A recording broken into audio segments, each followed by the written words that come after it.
श्री गुरुभ्यो नमः।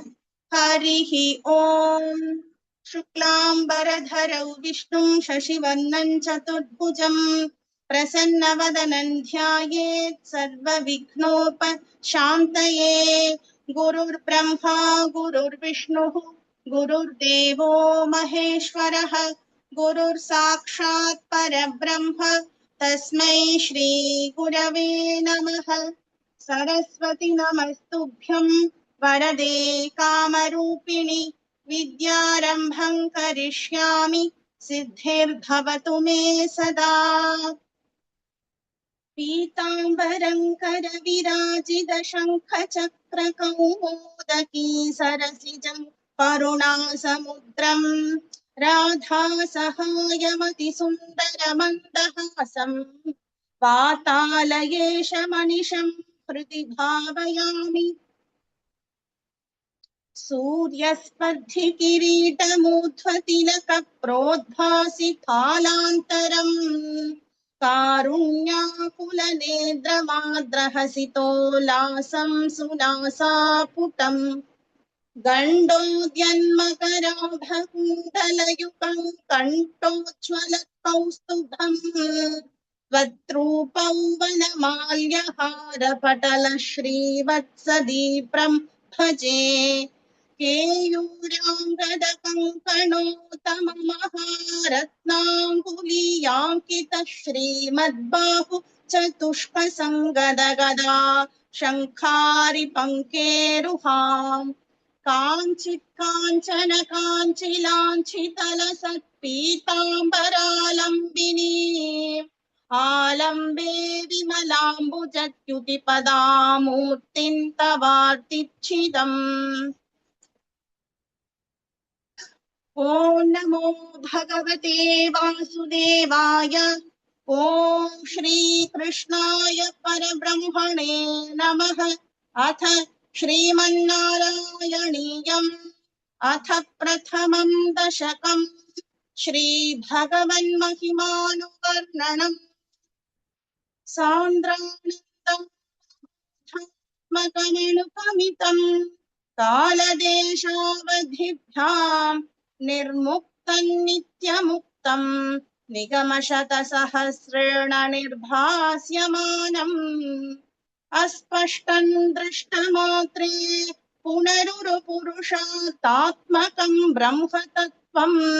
तत्तावद्भाति साक्षात् गुरुपवनपुरे हन्तभाग्यं जनानाम्। एवं दुर्लभ्य वस्तुन्यपि सुलभतया हस्तलब्धे यदन्यत् तन्वा वाचा धिया वा भजति बदजनः क्षुत्रतैव स्फुटेयम्। एते तावद्वयन्तु स्थिरतरमनसा विश्वपीडापहत्यै निःशेषात्मानमेनम् गुरुपवनपुराधीशमेवाश्रयामः। सत्त्वय्यत्तत्पराभ्यामपरिकलनतो निर्मलं तेन तावत् भूतैर्भूतेन्द्रियैस्ते वपुरुति बहुशः श्रूयते व्यासवाक्यम्। तत्स्वच्छत्वाद्यदच्छादितपरसुखचिद्गर्भनिर्भासरूपम् तस्मिन् धन्या रमन्ते श्रुतिमतिमधुरे सुग्रहे विग्रहे ते। निष्कम्पे नित्यपूर्णे निरवधि परमानन्द पीयूषरूपे निर्लीनानेकमुक्तावलि सुभगतमे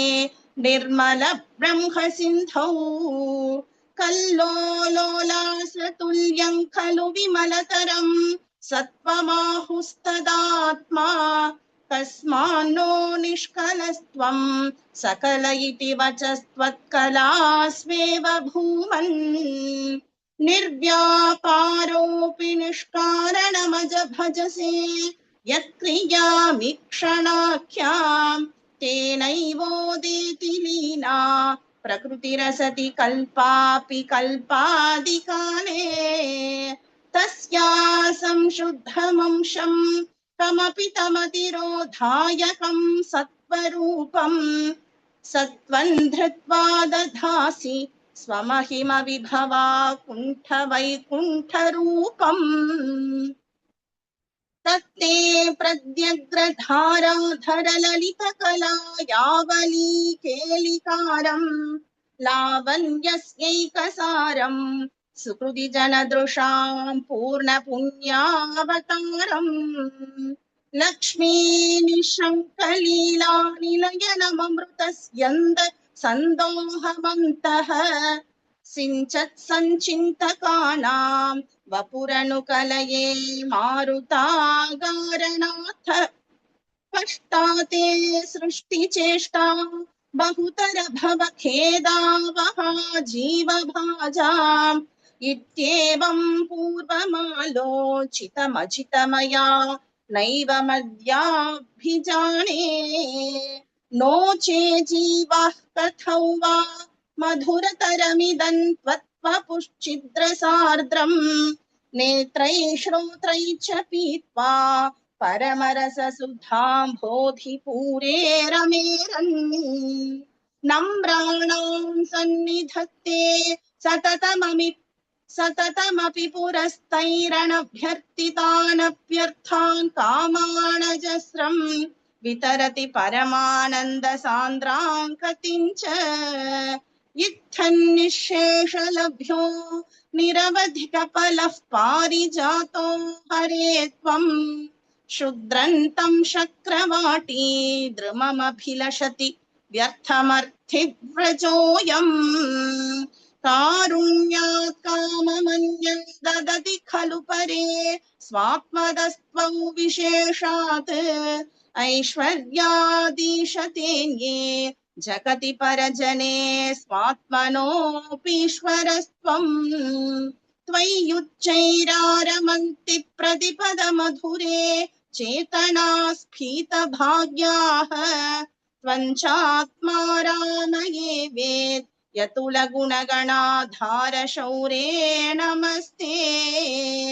ऐश्वर्यं शङ्करादीश्वर विनियमनौ विश्वतेजो हराणां तेजः संहारि वीर्यौ विमलमपि यशो निःस्पृहैश्चोपगीतम् अंगासंगा सदा श्रीरखिल विदसि न क्वापि ते संगवार्ता तद्वातागारवासिन्मुरहर भगवच्छब्द मुख्याश्रयोऽसि इति श्रीमन्नारायणीये श्रीभगवन्महिमानुवर्णनं नाम प्रथमं दशकं समाप्तम् नारायणाखिलगुरो भगवन्नमस्ते नारायणाखिलगुरो भगवन्नमस्ते अथ द्वितीयं दशकं श्रीभगवद्रूपवर्णनम् सूर्यस्पर्धिकिरीटमूर्ध्वतिलकप्रोद्भासि फालान्तरम् कारुण्याकुलनेत्रमाद्रहसितोल्लासं सुनासापुटम् गण्डोद्यन्मकराभकुण्डलयुगं कण्ठोज्ज्वलत् कौस्तुभम् त्वत्रूपौवनमाल्यहारपटल श्रीवत्सदीप्रं भजे केयूराङ्गदकङ्कणोत्तममहारत्नाङ्गुलीयाङ्कित श्रीमद्बाहुचतुष्कसङ्गदगदा शङ्खारि पङ्केरुहाम् काञ्चित् काञ्चन काञ्चिलाञ्छितलसत्पीताम्बरालम्बिनीम् आलम्बे विमलाम्बुजत्युतिपदां मूर्तिं तवार्तिच्छिदम् यत्रैलोक्यमहीयसोऽपि महितं सम्मोहनं मोहनात् कान्तं कान्तिनिधानतोऽपि मधुरं माधुर्यधुर्यादपि सौन्दर्योत्तरतोऽपि सुन्दरतरं वक्तृपमाश्चर्यतोऽप्याश्चर्यं भुवनेन कस्य कुतुकं पुष्णाति विष्णो विभो तत्त तादृङ् मधुरात्मकन्तव वपुः सम्प्राप्य सम्पन्मयी सा देवी परमोत्सुका चिरतरन्नास्ते स्वभक्तेष्वपि तेनास्याबत कष्टमच्युत विभो वक्रूपमारोप्यः प्रेमस्थैर्यमयाद चापलबला चापल्य वार्तोदभूत् लक्ष्मीस्तावकरामणीयकहृतैवेयं परेष्वस्तिरेत्यस्मिन् नन्यदपि प्रमाणमधुना वक्ष्यामि लक्ष्मीपते ये त्वध्यानगुणानुकीर्तनरसा सक्ता हि भक्ता जनाः तेष्वेषा वसति स्थिरैव दयितप्रस्ताव दत्तादराम् एवं भूतमनोज्ञताणवसुधा निष्यन्द सन्दोहनम् त्वत्रूपं परचिद्रसायनमयं चेतोहरं शृण्वताम् सत्यप्रेरयते मतिं मदयते रोमाञ्चयद्यङ्ककम् व्यासिञ्चत्यपि शीतबाष्पविसरैरानन्दमूर्च्छोद्भवैः एवं भूततया हि भक्त्यभिहितो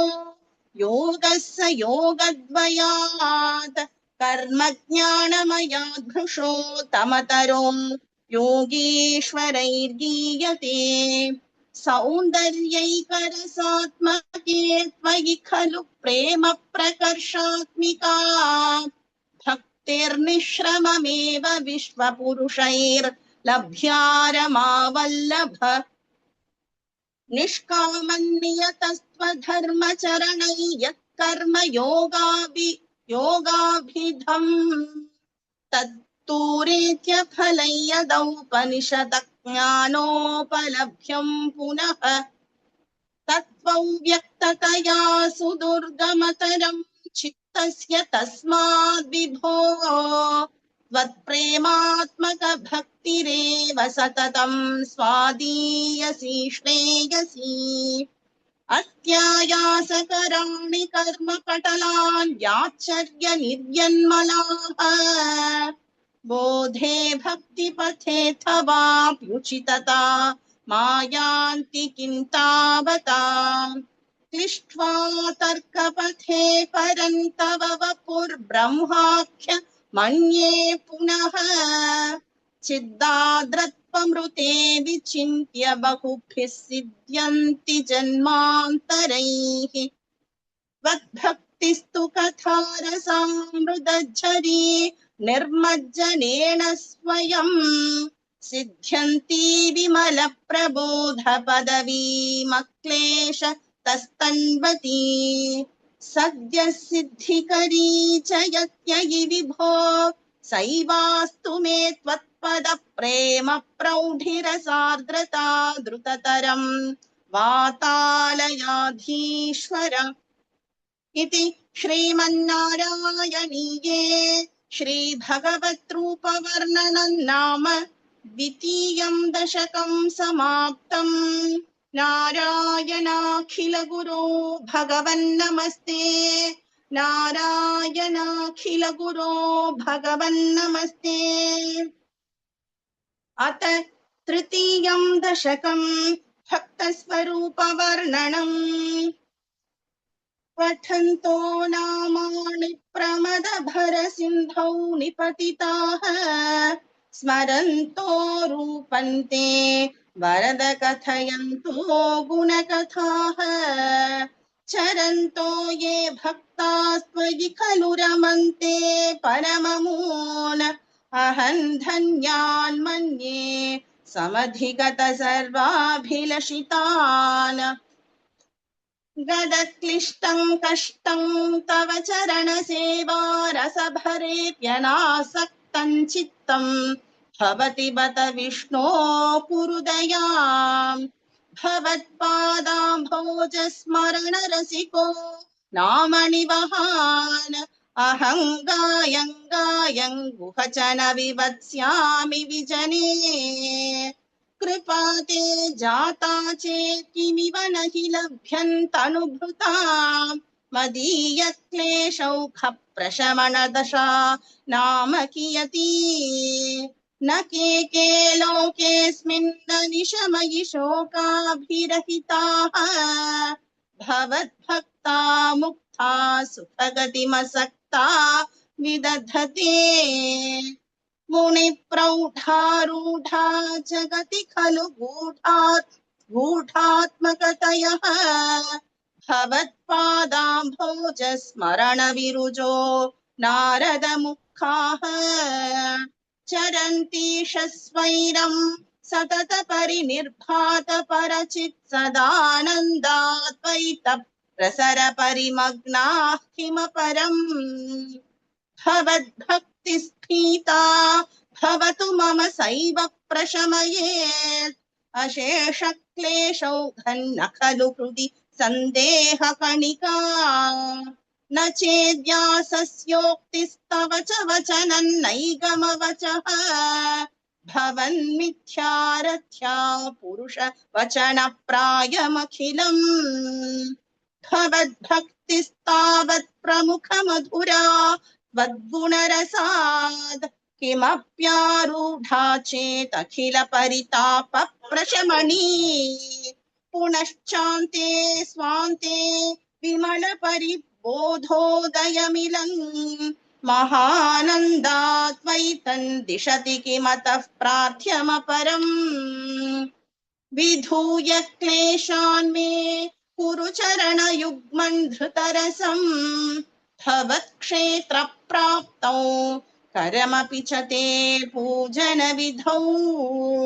भवन्मूर्त्या लोके नयनमथ ते पादतुलसी परिघ्राणे घ्राणम् श्रवणमपि ते चारुचरिते प्रभूताधिव्याधिप्रसभ चरिते मामकहृदि त्वदीयन्तद्रूपम् परमसुखचिद्रूपमुदीयात् उदञ्चद्रो माञ्चो